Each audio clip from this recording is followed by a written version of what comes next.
ओम शांति।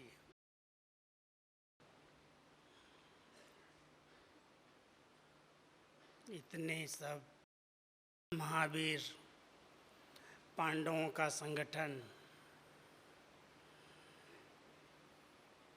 बाल ब्रह्मचारी कुमारों का संगठन,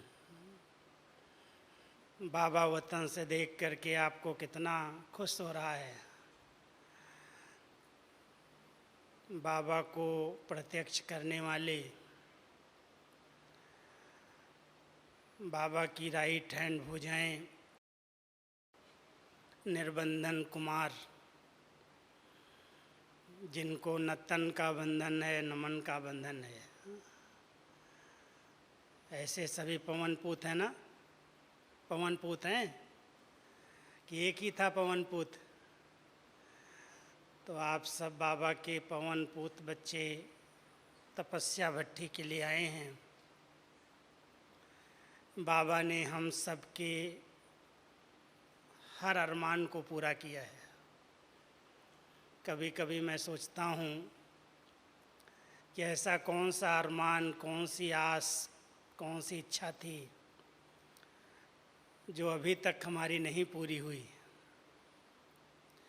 आप सब बाबा के बच्चे बने, बाबा ने अपना बनाया। अगर सचमुच कोई ने दिल से बाबा कहा है, पहचान से कहा है, तो उसका कोई भी अरमान रह नहीं सकता। हर अरमान, हर इच्छा बाबा ने अपने बच्चों की पूरी की है। हमारा तो ये प्रैक्टिकल का, इस जीवन का अनुभव रहा है कि जो बाबा के अरमान है वो हम पूरा कर रहे हैं और बाबा ने हमारे अरमान पूरे किए हैं। क्या हैं बाबा के अरमान? हमारे कुमार भाई, क्या हैं बाबा के अरमान? हम सब जानते हैं बाबा हम सब से क्या चाहते हैं। समय को हम सब जानते, आज के इस तमोगुणी कलयुग के वातावरण को जानते। बाबा ने हम सबको किधर से निकाला है। सारी दुनिया गंदगी के ढेर पर रह रही है। कितने विकार, कितने व्यसन, कितनी बुराइयां समाज के अंदर फैली हुई हैं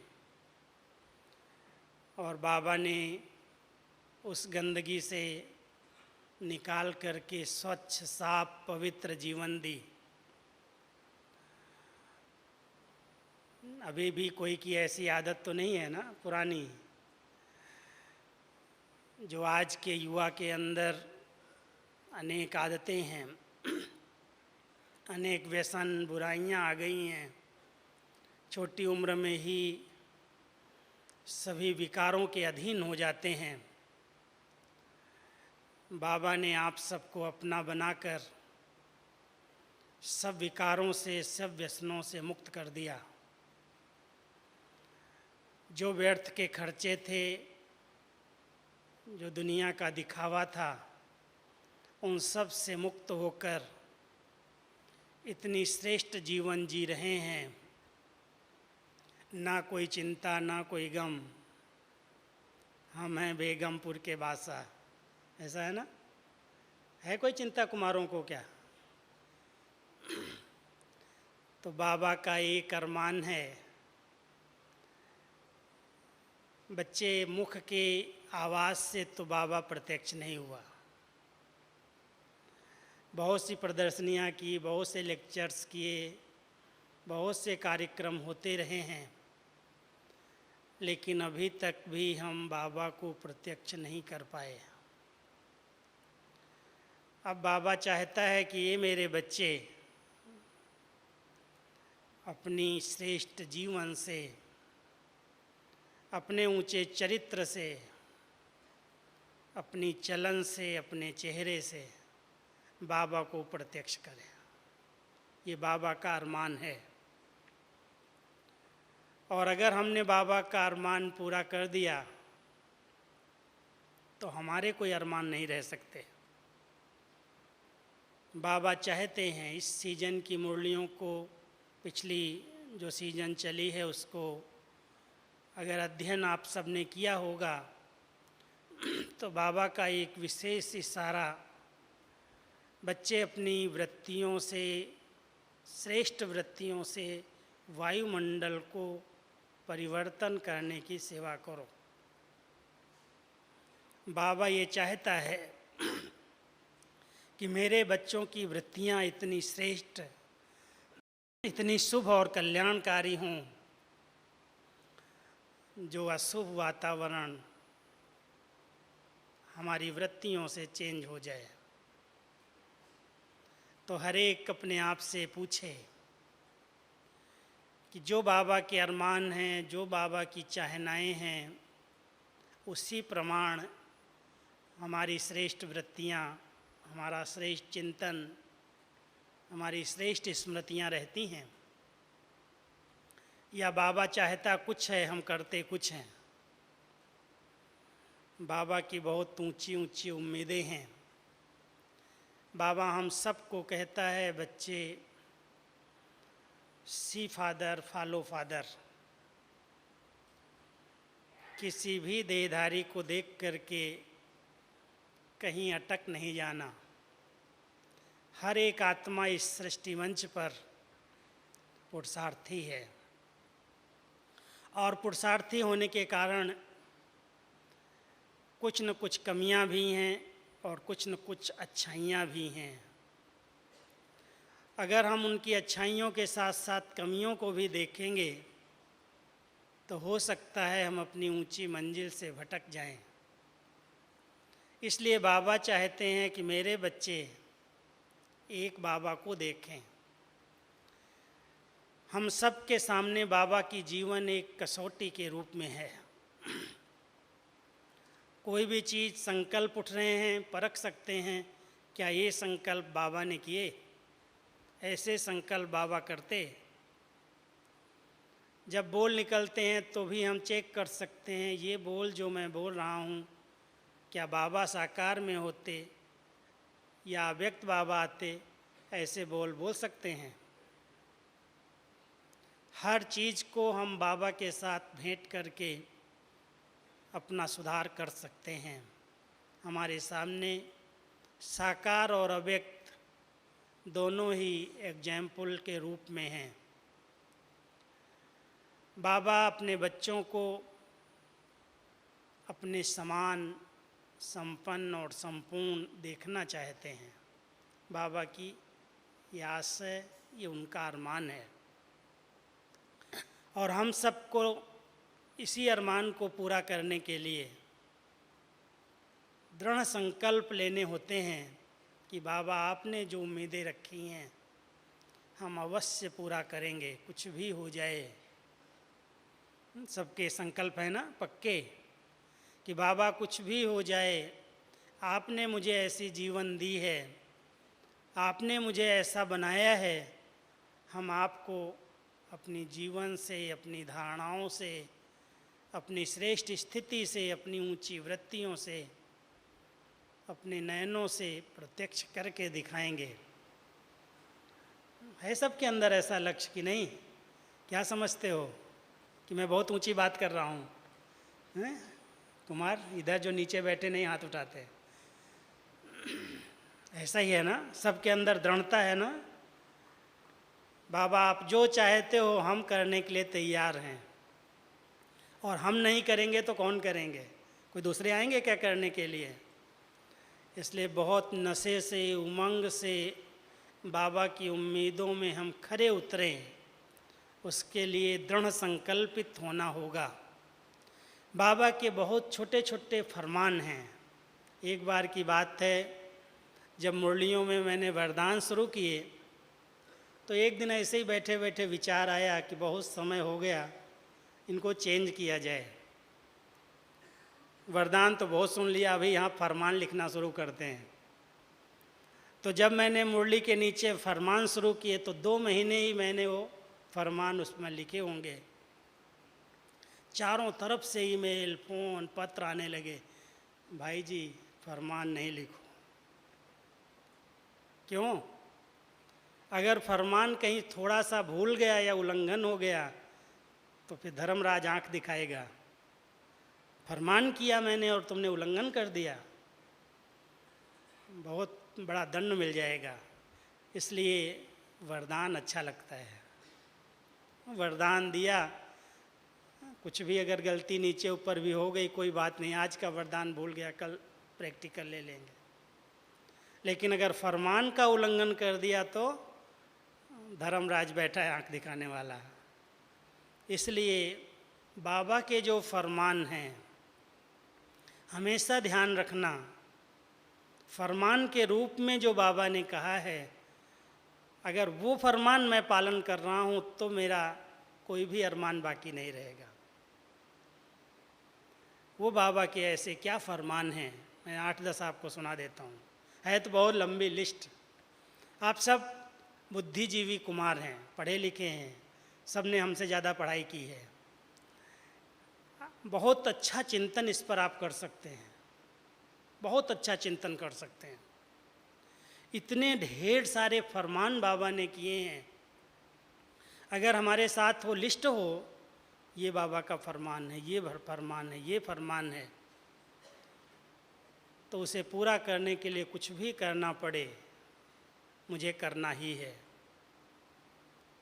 तो बाबा का पहला फरमान, जिस दिन से हम बाबा के बच्चे बने, पवित्र बनो, योगी बनो, देही अभिमानी स्थिति में रहो, देह सहित देह के सब धर्मों को भूल माँ में कम, एक मुझे याद करो। ये बाबा का प्रथम दिन का पहला फरमान हम सबको मिला है। कितना हम इसका पालन कर रहे हैं वो हर एक अपने आप पूछ सकता है। मन वचन कर्म की पवित्रता को कहाँ तक हमने धारण किया है और उसके लिए हम क्या अभ्यास कर रहे हैं। कई हैं चल रहे हैं लेकिन अलबेलेपन में।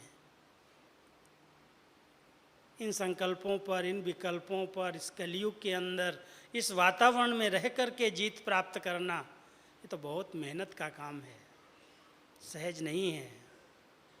कोई कोई सोच करके निराश हो जाते हैं, थक जाते हैं, दिल से कष्ट हो जाते हैं और चलते चलते अधिकतर फेल भी हो जाते हैं। लेकिन मैं समझता हूँ आप सभी आज की सभा में जितने भी इकट्ठे हुए हैं वो माया को चैलेंज करने वाले हैं ऐसे चैलेंज है ना सबकी, कुछ भी हो, कैसे भी आए, लेकिन हम विजयी बन करके दिखाएंगे।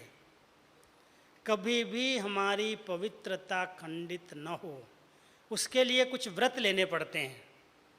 फरमान को पालन करने के लिए कुछ व्रत लेने पड़ते हैं, क्योंकि हमारी वृत्तियों को चेंज करने के लिए, वृत्तियों को श्रेष्ठ बनाने के लिए व्रत की ज़रूरत है। अगर व्रत नहीं लिया तो वृत्ति चेंज नहीं होगी। वृत्तियाँ बहुत चंचल हैं, जो देखती हैं, जिस पर नज़र जाती है उसके लिए सोचना शुरू कर देती, चंचल हो जाती। और बाबा चाहता है मेरे बच्चों की वृत्तियाँ बहुत शुद्ध, बहुत पवित्र, एकदम निर्मल बन जाएं।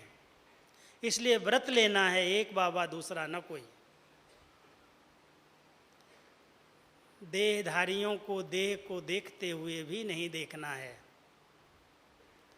कोई कितना भी रूपवान हो, गुणवान हो, धनवान हो, लेकिन मुझे एक बाबा को देख करके अपनी जीवन को पवित्र और योगी बनाना है। कोई भी देहधारी पर आकर्षित नहीं होना है।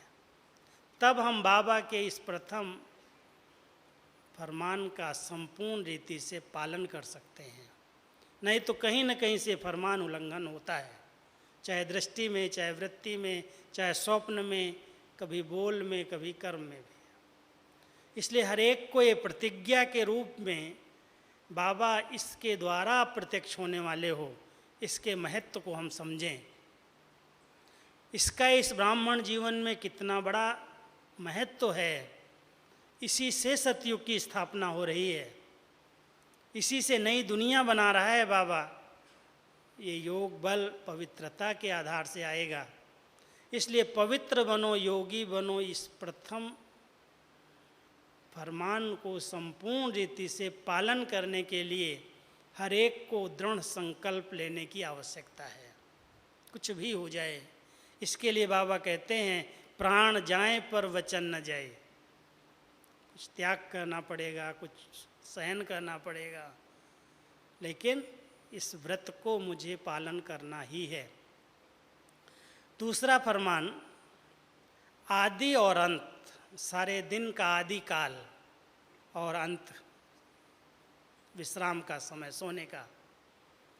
सारे दिन का आदि काल और अंत काल दोनों अति श्रेष्ठ थे, अच्छे से अच्छे हों। हर एक अंडरलाइन करना, आदि काल कैसा रहा।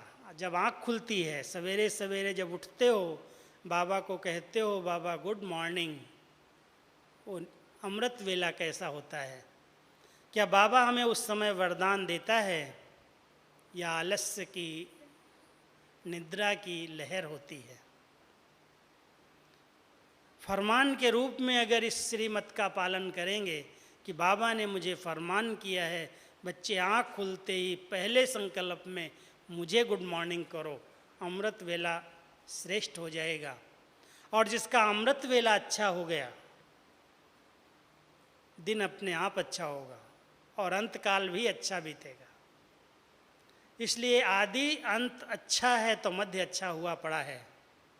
तो हर एक अंडरलाइन करना, इस फरमान को हम अलवेलेपन में उल्लंघन न कर दें, क्योंकि यही अमृत वेले का आदि काल समय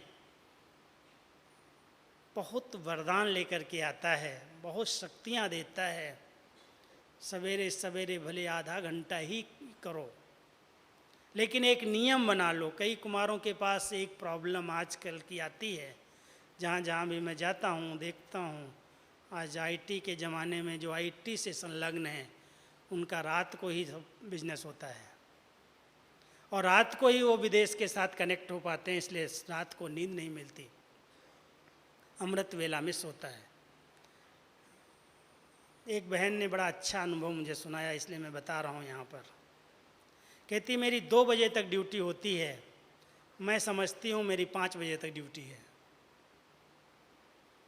2 से 5 मैं सोने नहीं जाती, फ्रेश होती हूँ, स्नान पानी करती हूँ, बाबा की मुरली स्टडी करती हूँ, योग करती हूँ, 5 बजे सो जाती हूँ, भले 10-11 बजे तक उठती हूँ। बाबा का ये फरमान मैं पालन करती हूँ। अगर कोई लक्ष्य रखे तो सब रास्ते निकल जाते हैं।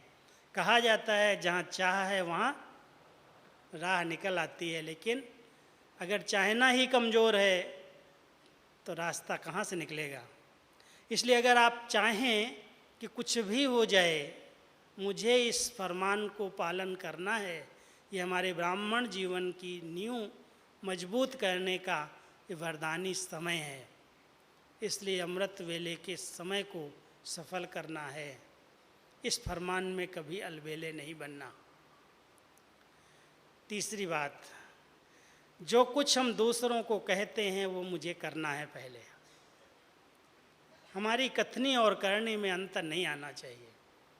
मैं बहुत ध्यान रखता हूँ इस बात का। अगर मैं बहुत कहता हूँ दूसरों को ये करो ये करो ये करो, और मैं खुद नहीं कर पाता, वो क्या करेंगे। इसलिए बहुत आवश्यक है जो ज्ञान हम दूसरों को सुनाएं, जो हम अपने संबंधियों को बताएं, कम से कम हमारे जीवन में तो हो, उसका कुछ तो अनुभव मैंने किया हो। एक बार बाबा ने मुरली चलाई थी, बच्चे अनुभव करने के लिए जिद करो, जिद करो। वैसे जिद करना संस्कार ठीक नहीं है, लेकिन मुझे ये अनुभव करके ही जाना है। मान लो आज आप यहाँ भट्ठी में आए हैं, अभी 2 दिन हैं आपके पास। अगर आपने आत्मिक स्थिति का अच्छा अनुभव नहीं किया, मैं इस देह से अलग हूँ, मैं एक लाइट हूँ, माइट हूँ, मैं चैतन्य शक्ति हूँ, ये देह अलग है, मैं अलग हूँ, यदि मैंने इसका अनुभव ही नहीं किया तो भट्ठी का फ़ायदा क्या लिया।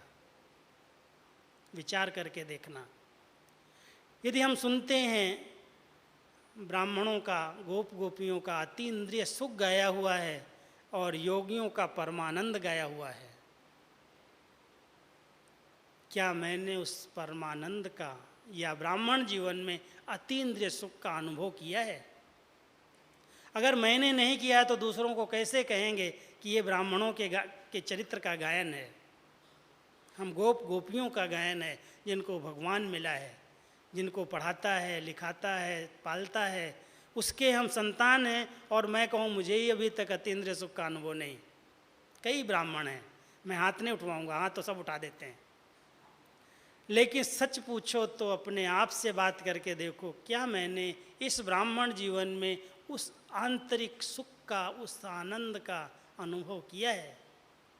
और अगर उसका अनुभव मैंने कर लिया तो उसकी कई निशानियाँ प्रैक्टिकल जीवन में स्पष्ट दिखाई देती हैं। इसलिए हम कह रहे थे कि हमारी कथनी और करनी, जो कुछ हम दूसरों को कहें वो मुझे करके दिखाना है। उस आनंद का अनुभव करो। अगर उसका अनुभव एक बार कर लिया आत्मा ने तो कितनी शीतलता आ जाएगी, कितनी सरलता आ जाएगी, कितनी मधुरता आ जाएगी। विचार करके आप अपने आप से पूछो।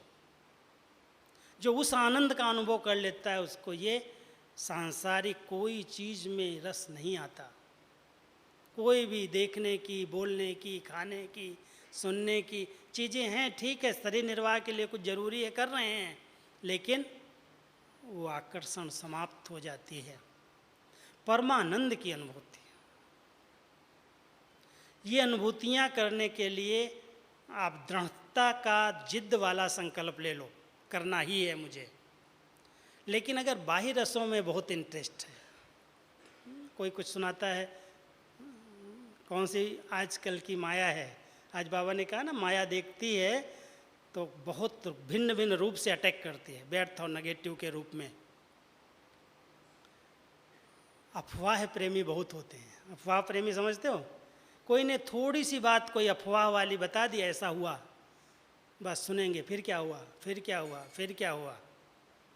और अगर कोई अफवाह प्रेमी है, व्यर्थ बातों का सुनने का इंटरेस्ट रखता है और उसी इंटरेस्ट में वो बार बार अपने चिंतन को ले जाता है, तो ये जो सुख है, परमानंद का जो अनुभव है, ये योगी जीवन का जो अनुभव है, वो नहीं हो सकता।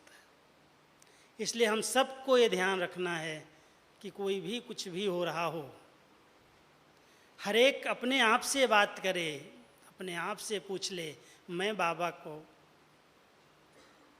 क्यों भा गया, क्यों पसंद आ गया, मैं बाबा का क्यों बन गया, बाबा ने मुझे क्यों चुन लिया। इतने सारे अरबों करोड़ों लोग हैं, उसमें से इतने सिलेक्शन में क्यों आए? अगर आप सब विचार करेंगे तो आप बहुत सी व्यर्थ बातों से मुक्त हो जाएंगे। मैं हमेशा कहता हूँ अपने भाई बहनों को, कभी कभी ये तो पूछो अपने आप से, लिखो कि बाबा आपने मुझे क्यों पसंद किया है, किस लिए अपना बनाया है, क्या आप मेरे से चाहते हैं, आपके क्या मेरे लिए अनुमान है। बहुत सारी बातें आपको उसके अंदर उत्तर में मिलेंगी। बहुत सुंदर लेख लिख सकते हो इसके ऊपर कि बाबा ने मुझे क्यों पसंद किया है, मैं बाबा का क्यों बना हूँ, किस लिए बना हूँ। इतनी सारी सब आत्माओं में से किन भक्ति के पुण्य का ये फल है जो भगवान की दृष्टि मेरे ऊपर पड़ी है। अगर बात करेंगे तो मैं समझता हूँ आपको बहुत अच्छा रिस्पॉन्ड मिलेगा, और उस रिस्पॉन्ड के आधार से आपको इतना अंदर का सुख फील होगा कि सचमुच पाना था सो पा लिया, अब कुछ काम बाकी नहीं रहा। उस सुख का अनुभव करके फिर दूसरों को कहना है, ऐसे नहीं कहो। तो जो कुछ हम दूसरों को कहें वो पहले अनुभव कर लें, और न हुआ हो तो और सब कुछ छोड़ करके इसके लिए एकांत में चले जाएं। क्योंकि बाबा की ये भी एक फरमान के रूप में बात आती है। 4 बातें मैं इसमें सुनाता हूँ। एकांतवास के पहले एक नामी, किसी भी देहधारी का नाम मेरी बुद्धि में बार बार आता है तो बाबा को पसंद नहीं है। एक नामी एक व्रता, एक बाबा दूसरा न कोई। और संकल्पों में इकोनॉमी, बोल में इकोनॉमी, संपत्ति में भी इकोनॉमी, फिजूल खर्च न हो। बाबा के जीवन का एक बहुत बड़ा बैलेंस था। जितना वो फ्राक दिल थे उतना बहुत इकोनॉमी का अवतार थे। हमारी दादी ने उनको कदम पर कदम फॉलो किया, प्रकाशमणि दादी ने। इतनी बड़ी दिल, खिलाना पिलाना, सैर कराना, इधर करना, सब कुछ करके, और जब देखो तो इकोनॉमी, कहीं भी व्यर्थ खर्च नहीं हो जाए। हमारे पांडव भवन में अगर अनाउंस हो गया गवर्नमेंट की तरफ से पेट्रोल महंगा हो गया है, दादी कहेगी सब चाबी मेरे पास ले आओ, अभी 1 महीने के लिए कोई गाड़ी नहीं चलाएगा, सबके स्कूटर बंद। इकोनॉमी, क्यों फिजूल खर्च करेंगे, हमको बचत करनी है। इतनी इकोनॉमी का अवतार थे, लेकिन खिलाने पिलाने में, सेवा में, कोई बड़े प्रोग्राम हो, कोई अच्छा प्रिंटिंग हो, भले खर्चा करो, सेवा के लिए खर्चा करो, बहुत बड़ी दिल से, उसमें खर्च करने में इकोनॉमी नहीं की। बाबा चाहता है कि बच्चे मेरे हर प्रकार के इकोनॉमी से अवतार बने। संकल्प भी कम खर्च हों, बोल भी कम खर्च हों, जो कुछ हम करें कम खर्च बाला नसीन। समझते हैं इसका अर्थ? खर्चा कम हो, काम अच्छे से अच्छा हो। बहुत पैसा खर्च कर दिया और फिर थोड़ा बहुत काम हुआ तो बाबा कहेंगे तो फिजूल खर्चा है, व्यर्थ का खर्चा है। तीसरा इसके अंदर आता है, जहाँ तक संगठन में हम रह सकें मिलनसार संस्कारों के आधार से, एक मत, कभी भी आपस में 2 मतें न हो जाएं। एक ने कहा दूसरे ने माना, और सचमुच हमारी दादियों ने ऐसा करके दिखाया। एकता का सूत्र इतना मजबूत, कभी भी कोई बात को सुनी सुनाई पर अपनी मन की एक दूसरे के प्रति भेद में नहीं आए। सुना, कोई ने कोई बात कही किसी के लिए, कभी उस पर विश्वास नहीं किया। इसलिए ध्यान ये रखना है कि जहाँ हमारे संगठन है, जहाँ हम 5, 10, 15 भाई बहनें इकट्ठा हैं, वहाँ पर कभी भी मतभेद और मनभेद न हो। एकता का जहाँ सूत्र मजबूत है, संगठन मजबूत है, वहाँ पर कोई भी विघ्न ठहर नहीं सकता। विघ्न वहीं पर क्रिएट हो रहे हैं जहाँ पर भिन्नताएं हैं, स्वभाव नहीं मिलते, संस्कार नहीं मिलते, इसने ये कहा उसने वो कहा। इसलिए बाबा की आस, बाबा का अरमान, बाबा का फरमान यही है कि मेरे बच्चे जब एक हो जाएंगे तब एक बाबा को प्रत्यक्ष कर सकेंगे। एकता का सूत्र मजबूत करो, और जितना समय हो सकता है संगठन में रहते हुए एकाग्रता, एक की लगन में मग्न होना, एक की तरफ अग्रसर हो जाना, इसको कहते हैं एकाग्रता। ऐसी 4 बातों की ये फरमान को जिस ब्राह्मण आत्मा ने पूर्ण रीति से पालन कर लिया, उसकी स्थिति नंबर 1 बन जाती है, बहुत श्रेष्ठ बन जाती है। इसलिए एक नामी, इकोनॉमी, एकता का सूत्र, एक मत और एकाग्रता, एकांत प्रिय। अगर ये एक का पाठ पक्का है तो ये बाबा का फरमान पालन करने वाले बाबा के हर अरमान को पूरा कर सकते हैं। एक कुमारों के लिए बड़ी अच्छी बात बाबा का फरमान सुनाता हूँ। बाबा चाहता है कि मेरे बच्चे रेस्ट न लें। कहेंगे ये कौन सी बात है? रेस्ट लेने से माया कहीं न कहीं चांस लेती है।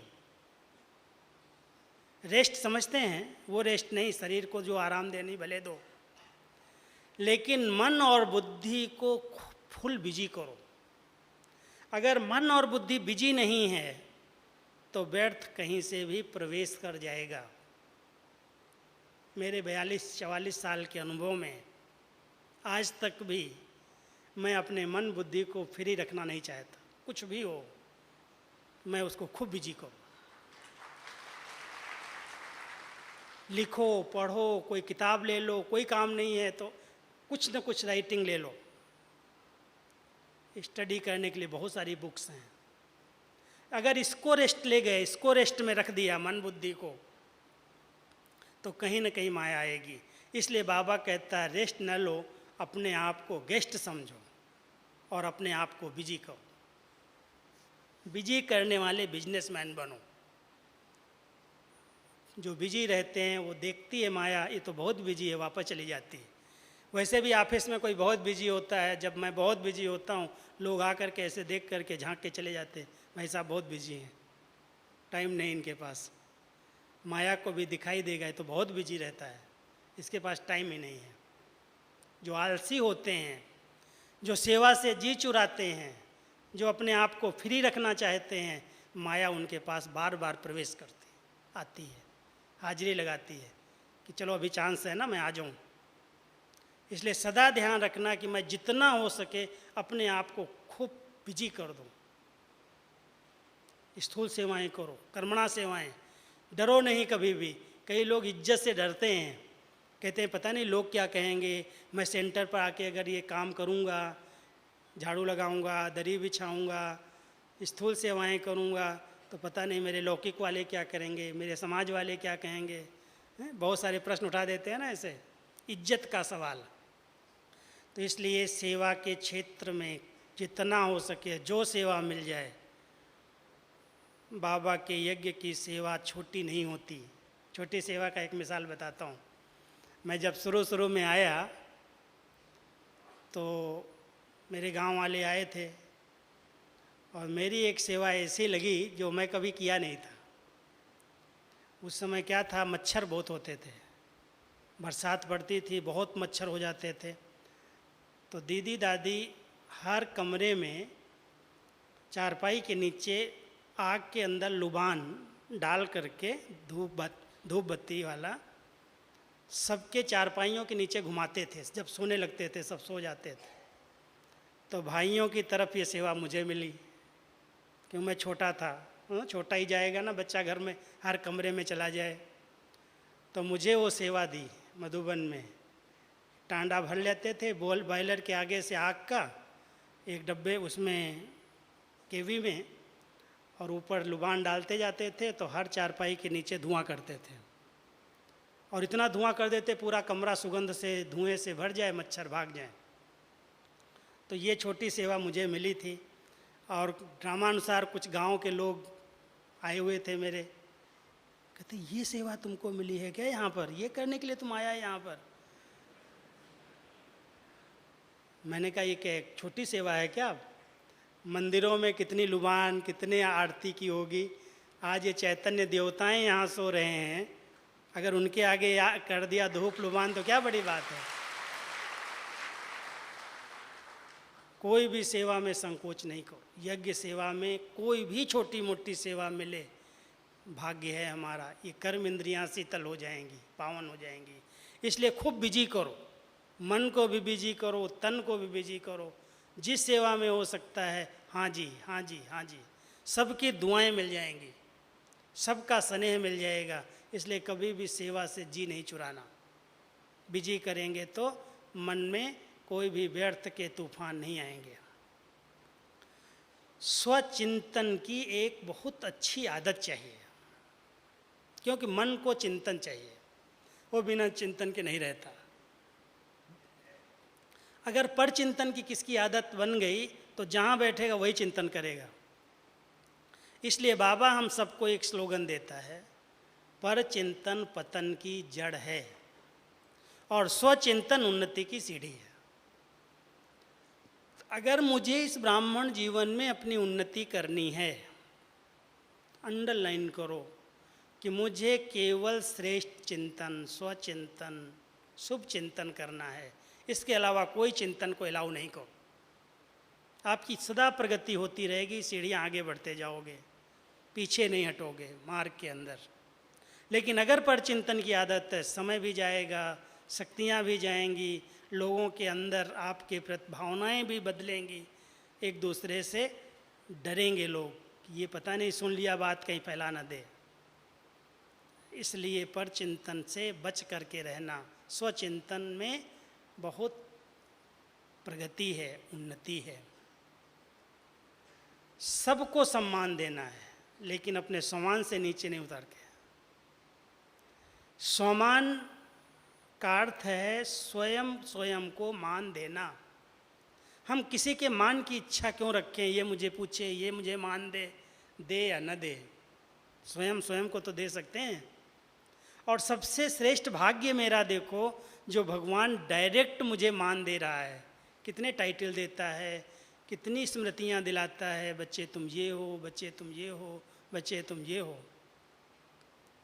बाबा ने जो हमें सम्मान दिए हैं वो बहुत श्रेष्ठ सम्मान है। मैं आपको एक लिस्ट बताऊंगा इसके बाद की, लेकिन पहले फरमान हम सुना रहे हैं, इसलिए फरमान है बाबा का, बच्चे चाहे छोटा है चाहे बड़ा है, सबको दिल से सम्मान दो, अपने श्रेष्ठ सम्मान में रह करके।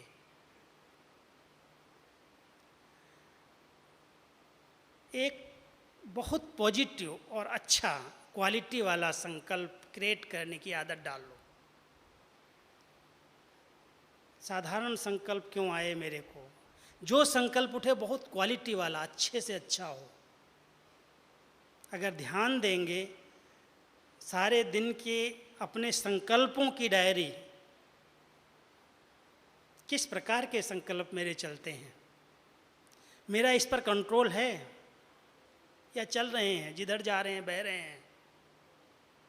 अगर संकल्पों की क्वालिटी को बहुत ठीक बना लिया जाए तो संकल्प ही हमारी उड़ती कला का साधन है।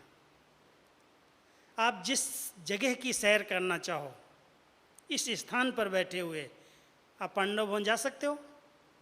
जिन्होंने देखा है तो 1 सेकंड में चले जाएंगे। सूक्ष्म वतन, मूल वतन, वैकुंठ, पूज्य पद, जो बाबा ड्रिल कराता है उसमें कौन जाता है? किसका काम मूल है?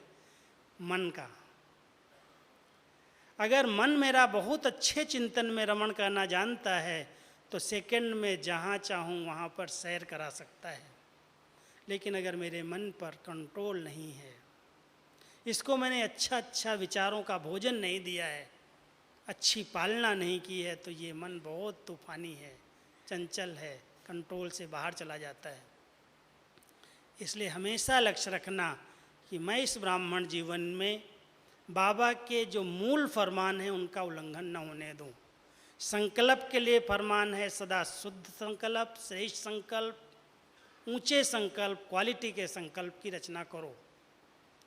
बोल के लिए फरमान है बच्चे सदा मधुर बोल बोलो, सम्मानजनक बोलो, कम बोलो, धीरा बोलो, जो आवश्यक है जरूरी है वही बोलो, कोई भी कटाक्ष वाले बोल नहीं बोलो। ये फरमान है बाबा का। दृष्टि के लिए फरमान है कि आत्मिक दृष्टि से भ्रकुटी के बीच में चमकती हुई मणि को देखो।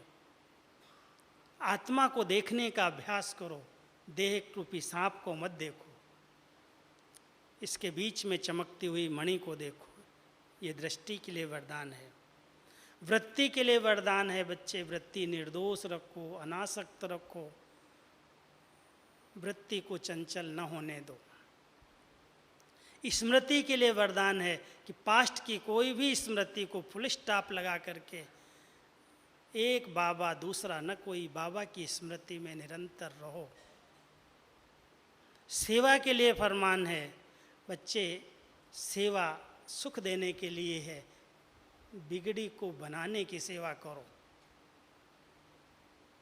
अगर सेवा में हमारी स्थिति बिगड़ गई, सेवा में हमारे संबंध बिगड़ गए, वो सेवा नहीं है। सेवा तो सुख देने को कहा जाता है। सेवा शब्द ही सुख का प्रतीक है। करने चले सेवा और कर लिया टकराव, दो मतें बना दी। बाबा की प्रत्यक्षता के बजाय कई स्थानों पर बदनामी शुरू हो जाती है। ये ब्रह्मा कुमारियाँ भी लगता है 2 पार्टी हो गई हैं। एक ही गली के अंदर इधर अलग माइक बज रहा है, एक इधर अलग बज रहा है, इधर अलग बोर्ड लगा हुआ है, इधर अलग लगा हुआ है। वही बहन भी राखी बांधने जा रही है, दूसरी भी जा रही है। कहते हैं क्या हो गया भाई आपके यहाँ, ये कौन सी सेवा है? थोड़ा विचार करके देखना, और ऐसी सेवा में कभी सहयोगी नहीं बनना। सेवा माना ही सुख देना, सुख लेना। सेवा माना ही बिगड़ी को बनाना, न कि और बिगाड़ देना। जहाँ टकराव की स्थिति पैदा हो वो सेवा नहीं है, उससे अपने आप को बचाओ। संबंध हम सब के एक जैसे, एक सब समान हैं। कोई बहुत प्यारा नहीं, कोई बहुत न्यारा नहीं। अगर संबंध निभाते हुए बहुत अच्छा बैलेंस बना रहे कि जितना प्यारा उतना न्यारा। संबंधों के लिए बाबा का ये फरमान मिला हुआ है कि संबंध अवश्य निभाओ, लेकिन अति प्यारे बन करके फंस नहीं जाना, और अति न्यारे बन करके कहीं किनारा नहीं कर लेना। बैलेंस एक बहुत बड़ी कला है। बाबा ने अपने बच्चों को बैलेंस से रहना सिखाया है। परमार्थ और व्यवहार का बहुत अच्छा बैलेंस चाहिए। बाबा के लिए लग गए, व्यवहारिक जीवन भूल गई तो भी बदनामी होती है। व्यवहार में चले गए, बाबा को भूल गए तो भी बदनामी होती है। इसलिए परमार्थ और व्यवहार, न्यारा और प्यारा, कर्म और योग, स्वोन्नति और सेवा, इन सब के बैलेंस से चलने वाली आत्मा की जीवन बहुत बहुत ब्लिसफुल बन जाती है, और उसको सबकी ब्लेसिंग मिलना शुरू हो जाती है। इसलिए हम सब ध्यान रखें कि बाबा के लिए, बाबा के द्वारा हम सब के लिए, संकल्प के लिए, बोल के लिए, संबंध के लिए, सेवा के लिए, दृष्टि के लिए, वृत्ति के लिए, स्मृति के लिए कितने ढेर सारे फरमान मिले हुए हैं, और उन फरमानों को हम कहाँ तक पूरा पालन कर रहे हैं।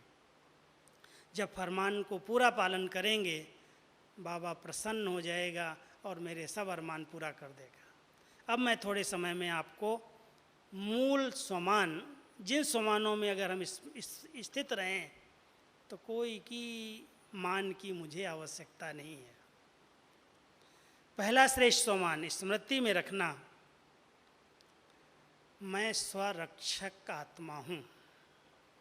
मैं स्वरक्षक, मेरी रक्षा दूसरा कोई क्या करेगा? हर एक को अपनी रक्षा स्वयं करनी है, और उस रक्षा का कवच है श्रेष्ठ शुद्ध संकल्प। बहुत लाइट, हल्के संकल्प। स्वरक्षक, यज्ञ रक्षक, मर्यादा रक्षक, फिर विश्व रक्षक। एक बार बाबा ने ये राखी हम सबको बांधी थी। ये 4 धागों की राखी है। स्वयं की रक्षा अपने पवित्र विचारों से करनी है। जो मर्यादाएं हैं उनमें दृढ़ रह करके उनकी पालना करना माना मर्यादाओं की रक्षा करनी है। और यज्ञ के लिए कोई भी आँच ना आने पाए, कोई ऐसा कर्म मेरे से न हो, और कोई कर रहा हो तो मैं उसका साथी सहयोगी न बन जाऊं। यज्ञ हमारा है, बाबा हमारा है, इसलिए यज्ञ रक्षक बन करके मुझे रहना है। ये समान 4 याद रखना। स्वरक्षक हूँ, यज्ञ रक्षक हूँ, मर्यादा रक्षक हूँ, और विश्व रक्षक हूँ। बाबा हम सबको बचपन के रूप में, बच्चे के रूप में सिर्फ नहीं देखता है, अपने समान मास्टर रचयिता के रूप में देखता है। ये मेरे बच्चे मास्टर रचयिता हैं। हर एक रचयिता बन करके रहो। ऐसे नहीं मैं कुमार हूँ, मेरे पास कौन सी रचना है। इस रचना की शक्ति को रचना में लगाओ। बहुत अच्छे अच्छे लेख लिखो, अच्छा अच्छा चिंतन करो, अच्छे विचार करो। ये रचना है आपकी। मास्टर रचयिता बन करके अपने श्रेष्ठ संकल्पों की रचना करके उसकी पालना करो। तो मैं मास्टर रचयिता हूँ, मैं पूर्वज हूँ, मैं पूज्य हूँ। कोई ऊंची सम्मान लेते हैं जब पूर्वजपन का, तो एक भान आता है ये सारी वंशावली, कितने भी धर्म निकले, कितनी भी जातियां निकली, वो सब निकली तो यहीं से हैं। इसलिए हम सब के ब्राह्मण आत्माएं पूर्वज और पूज्य हैं, इष्ट और इष्ट देव और इष्ट देवी हैं। ऐसे सुंदर सोमानों की रचना करके अपनी खूब खुशी में, आनंद में रहो। आप देखेंगे कोई मान दे या न दे, कोई पूछे या न पूछे, नहीं तो आज कोई देगा और कल नहीं देगा। अगर मेरे को उसकी फीलिंग है, कोई ने दिया तो बहुत अच्छा नशा चढ़ गया, और कोई ने नहीं दिया तो अपमान की फीलिंग आ गई। तो बाबा कहता अभिमान और अपमान उनको ही फील होता है जो सोमान में रहना नहीं जानता है। इसलिए अच्छे अच्छे ऊंचे ऊंचे सोमान में रह कर के बाबा की स्मृतियों के साथ अपने आप को मान दे करके मान और अपमान की दुनिया से अलग हो जाओ। 500 मान मैं और आपको नोट करा देता हूँ, आपके पुरुषार्थ के लिए हैं, वो बहुत सहज पुरुषार्थी बना देंगे। सबसे पहली बात, अभ्यास के लिए मैं मस्तक मणि हूँ। जब भी आँख खुले इस मस्तक के बीच में चमकती हुई मणि को देखो।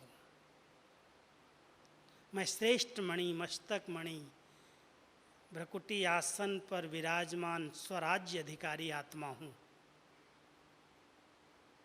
इस ऊंचे सुमान में रहेंगे ना तो दैहिक दृष्टि, दैहिक वृत्ति, दैहिक ख्यालात सब समाप्त हो जाएंगे। दूसरा सुमान है मैं बाबा के नयनों का नूर हूँ।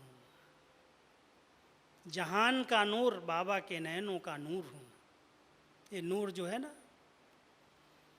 आँखों के बीच में, जिसके द्वारा देखते हैं हम सब, वो मैं बाबा के नयनों का नूर हूँ।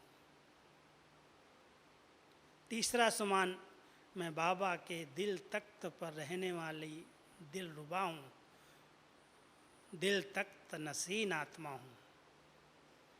जो कुछ करो ऐसा करो जो बाबा अपने दिल में बिठा ले। आओ बच्चे, बहुत बढ़िया सेवा की, कितना अच्छा बच्चा है मेरा। मैं दिल तख्त नसीन हूँ। मैं बाबा की राइट हैंड भुजा हूँ। राइट हैंड क्यों कहते हैं? लेफ्ट भी तो चाहिए ना, कि नहीं चाहिए? एक हाथ वाला अच्छा लगता है क्या? लेकिन बाबा कहता है मुझे तो राइट हैंड भुजाएं चाहिए। राइट हैंड माना सदा राइट काम करने वाले, हर कार्य में आगे रहने वाले, हर श्रेष्ठ कार्य में नंबर 1 लेने वाले, वो राइट हैंड कहलाते हैं। तो मैं बाबा की राइट हैंड भुजा हूँ। और पांचवी बात, मैं बाबा तुम्हारे साथ कंबाइंड हूँ। बाबा मेरे से अलग नहीं हो सकता, मैं बाबा का बाबा मेरा। अगर ये पांचों सोमान सदा स्मृति में रहें तो आप बहुत सहज पुरुषार्थी, सहज योगी बन सकते हैं। तो हम सभी बाबा के बच्चे, बाबा के अरमान पूरे करने वाले, बाबा के हर फरमान को दृढ़ता से पालन करने वाले, अपने सोमान में रहकर बाबा का नाम वाला करने वाले ऐसे कुमार संगठन में आए हैं। तो मैं समझता हूँ आप सब ऐसी सुंदर प्रेरणा लेकर यहाँ से दृढ़ता का संकल्प करके जाएंगे। और कोई भी छोटे मोटे प्रश्न हो, कोई भी उलझन हो, अगर बाबा के घर में अगर उसका हल नहीं लेंगे तो कहाँ लेंगे? इसलिए सब बातें लिखकर कोई भी प्रश्न हो तो पूछ लेना, और बहुत लाइट हो कर के बाबा की सेवाओं में उड़ते रहना। ओम शांति।